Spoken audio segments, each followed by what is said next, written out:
Obviously credit goes to Miraz. আমাদের ভিতর discuss এটাই হচ্ছিল যে আমরা কিভাবে মোমেন্টামটাকে কন্ট্রোল করতে পারি। Liton, congrats, great knocker. মানে উনিও জিজ্ঞেস করলো, বাট ওই মোমেন্ট থেকে কোন পয়েন্টে যে তোমার মিরাজের মনে হয়েছে যে একটু মানে সিচুয়েশন একটু বেটার হচ্ছে? এটা কি ফলো অন এড়ানো বা 50 রান পার্টনারশিপ, কোন সময়টা মনে হচ্ছিল যে একটা কিছু হতে পারে? না, আমি কখনোই লং চিন্তা ভাবনা করিনি। আমি যখন সাকিব ভাইয়ের সাথে স্টার্ট করলাম, সাকিব ভাই খুব তাড়াতাড়ি আউট হয়ে গেছে। সো আমি আর মিরাজ দুজনেই নিউ।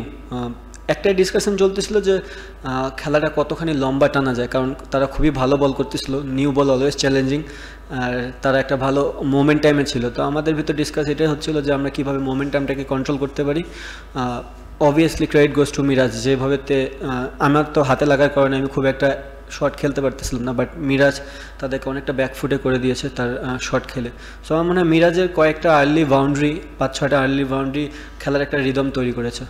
আর ওই 40 ওভার মার্কের সময় একটা ওভার খুররাম শাহজাদের ওভার, বা কিছু কিছু ওভারে 4টা বাউন্ডারি 3টা বাউন্ডারি, মানে তোমারও ব্যাটিং তখন খুব মানে ভালো হচ্ছিল। ওই টাইমটা কি কনফিডেন্ট, মানে হাতে ব্যথা ছিল কিন্তু কনফিডেন্স থেকে আস্তে আস্তে তখন বাড়ছিল? জি, খুররামের যে ওভারটা ছিল ওটা মানে আফটার লাঞ্চ ছিল। সো আফটার লাঞ্চের পর একটা রিফ্রেশমেন্টের জায়গা ছিল। আর আমার কাছে মনে হয়েছিল যে আফটার লাঞ্চ তারাও অনেকক্ষণ ধরে ওভার করেছে, একটু টায়ার্ড ছিল, আর আমি ওই সুযোগটাই নিয়েছি। আর আমার জনের বল ছিল, তাই আমি স্কোর করেছি। লিটন, সরি আমি কয়েকটা করি গান বাংলায় করছি।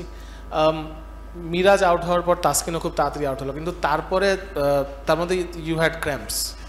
তো হাসান মাহমুদের সাথে যে 2 ঘন্টার পার্টনারশিপ, এটা একটু আমাদেরকে এক্সপ্লেন করতে হবে, কারণ ও বেশ মানে 50টা বল খেলে দিছে। ইউ আর অলসো স্ট্রাগলিং, মানে ওই পার্টনারশিপটা কীরকম ছিল?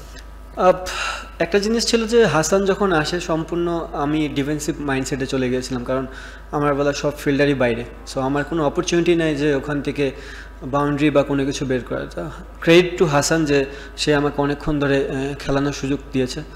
আমার কাছে মনে হয় যে হাসানের সাথে যে কনভারসেশনটা ছিল যে যতক্ষণ আমরা উইকেটে থাকবো 1 রান 2 রান করে কিছু কিছু রান আগাবে, আর যতটা রান আগাবে আমাদের লিডের পরিমাণটা তাদের কমবে। সো ওই প্ল্যানিংয়ে আমরা ব্যাটিং করেছি।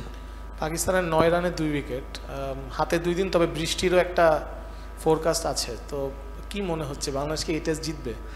দেখেন, বৃষ্টির জিনিসটা তো আমার হাতে নাই, বাট আমরা যদি আগামীকালকে আসে খুব আর্লি ভালো বল করি, এনিথিং ক্যান হ্যাপেন। আর উইকেটটাতে নিউ বলে অনেকখানি হেল্প আছে। সো যদি আমরা তাদেরকে আর্লি আবার ব্রেক থ্রু দিতে পারি, আমার মনে হয় তারা ওই মোমেন্টাম যদি আমাদের হাতে চলে আসে একবার, সো আমরা ইজিলি এটা কাম ব্যাক করতে পারবো এখান থেকে। The feelings a bit nervous. 6টা উইকেট পড়ার পর কিছুটা বিচলিত ছিলাম আমি, কারণ আমি কখনোই ভাবিনি ড্রিঙ্কস ব্রেকের আগেই আমাকে ব্যাটিংয়ে নামতে হবে।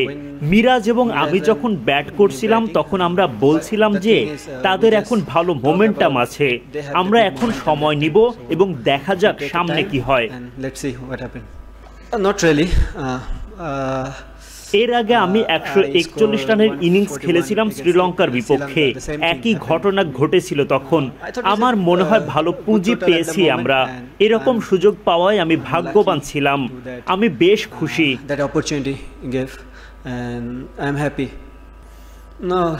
উইকেটের আচরণ পরিবর্তন হলো কিনা আমার মনে হয় না। আগামীকাল হয়তো আরো স্পিন ধরতে পারে, কারণ উইকেট যখন শুষ্ক থাকে তখন পিচে স্পিন ধরে বেশি। আমি মেহেদীর সাথে ব্যাটিং করাটা উপভোগ করি। সে সব সময় ইতিবাচক থাকে। আমরা সব সময় ভেবেছি কিভাবে আমরা রান করতে পারি। জানি আমরা ব্যাকফুটে ছিলাম তখন, তবে সুযোগ ছিল। বড় রান পেতে আমাকে সুযোগ লুফে নিতেই হবে। খুররাম নতুন বলে দারুণ বল করেছে। আমার মনে হয় প্রথম 15 থেকে 20 ওভারে নতুন বল খেলাটা অনেক চ্যালেঞ্জিং ছিল 40 থেকে 45 ওভারের তুলনায়, কারণ বল পুরনো হওয়ায় উইকেট ব্যাটিং এর জন্য কিছুটা ভালো হয়ে গিয়েছিল। After that ball was little bit soft and wicket might be play more better role. আসলে এটা বলা একটু কঠিন। আমি বলতে চাচ্ছি না যে তাদের অনেক সহজেই অল আউট করে দিব। আমাদের দায়িত্ব নিতে হবে বোলিং এবং ফিল্ডিং ইউনিট হিসেবে। যদি আমরা ভালো জায়গায় বল করে যেতে পারি তাহলে তারা সংগ্রাম করবে। এই উইকেটে আসলে ব্যাটিং করাটা সহজ নয়। দ্রুত রান করা কঠিন। এখানে সময় নিয়ে তারপর ব্যাট করতে হয়। যদি আমরা ভালো বল করি তাহলে তাদের চাপে ফেলতে পারবো, কারণ আমাদের পেস এবং স্পিন ইউনিট বেশ ভালো। দেখা যাক কি হয়। It's not same page. না, একই পিচ নয়, একই উইকেট নয়।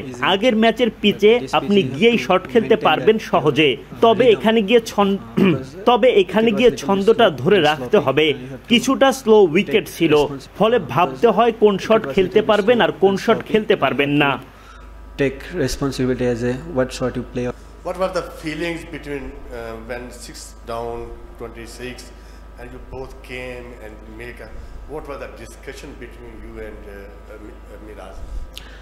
The feelings a bit nervous that time because I never thought that I have to bat before the drinks, so I was a little bit nervous when Miraj and me batting. The thing is we just talk about they have the good momentum that time, so we take a time and let's see what happens. Hey Liton, this is Behram Qazi from Pro Sports. Congratulations on a very, very fine knock of 138. 26 for 6 and you took the team to 262 and Bangladesh are now even, in with a chance to win this test match. This was your 4th test, 102nd versus Pakistan. Would you say it was your finest ever in your test career? Sorry, what did Would you say that it was the finest ever 100 in your test career? Not really.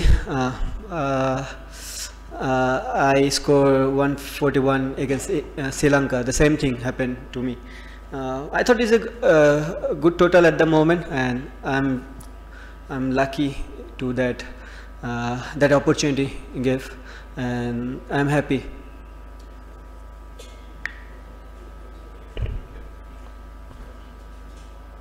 আমি কয়েকটা একসাথে করি। Liton, congrats, great knocker. মানে উনিও জিজ্ঞেস করলো, but ওই moment থেকে কোন পয়েন্টে যে তোমার মিরাজের মনে হয়েছে যে একটু সিচুয়েশন একটু বেটার হচ্ছে? এটা কি ফলো অন হারানো বা 50 রান পার্টনারশিপ, কোন সময়টা মনে হচ্ছিল যে একটা কিছু হতে পারে? না, আমি কখনোই লং চিন্তা ভাবনা করিনি। আমি যখন সাকিব ভাইয়ের সাথে স্টার্ট করলাম, সাকিব ভাই খুব তাড়াতাড়ি আউট হয়ে গেছে, সো আমি আর মিরাজ দুজনেই নিউ।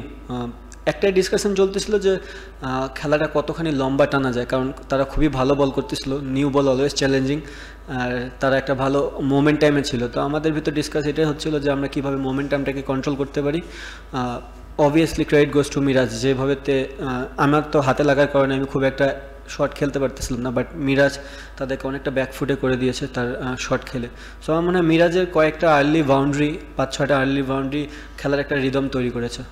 আর ওই 40 ওভার মার্কের সময় একটা ওভার, খুররাম শাহজাদের ওভার, বা কিছু কিছু ওভারে 4টা বাউন্ডারি, 3টা বাউন্ডারি, তোমারও ব্যাটিং তখন খুব ভালো হচ্ছিল। ওই টাইমটা কি কনফিডেন্ট, হাতে ব্যথা ছিল কিন্তু কনফিডেন্স থেকে আস্তে আস্তে তখন বাড়ছিল? জি, খুররামের যে ওভারটা ছিল ওটা আফটার লাঞ্চ ছিল, সো আফটার লাঞ্চের পর একটা রিফ্রেশমেন্টের জায়গা ছিল। আর আমার কাছে মনে হয়েছিল যে আফটার লাঞ্চ তারাও অনেকক্ষণ ধরে ওভার করেছে, একটু টায়ার্ড ছিল, আর আমি ওই সুযোগটাই নিয়েছি। আর আমার জোনের বল ছিল, তাই আমি স্কোর করেছি। লিটন, সরি আমি কয়েকটা করি, কারণ বাংলায় করছি।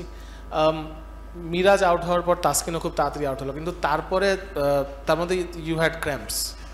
তো হাসান মাহমুদের সাথে যে 2 ঘন্টার পার্টনারশিপ, এটা একটু আমাদেরকে এক্সপ্লেন করতে হবে, কারণ ও বেশ 50টা বল খেলে দিছে। ইউ আর অলসো স্ট্রাগলিং, ওই পার্টনারশিপটা কীরকম ছিল?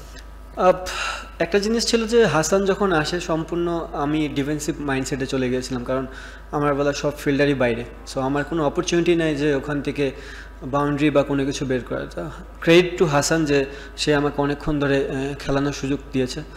আমার কাছে মনে হয় যে হাসানের সাথে যে কনভারসেশনটা ছিল যে যতক্ষণ আমরা উইকেটে থাকবো 1 রান 2 রান করে কিছু কিছু রান আগাবে, আর যতটা রান আগাবে আমাদের লিডের পরিমাণটা তাদের কমবে। সো ওই প্ল্যানিংয়ে আমরা ব্যাটিং করেছি।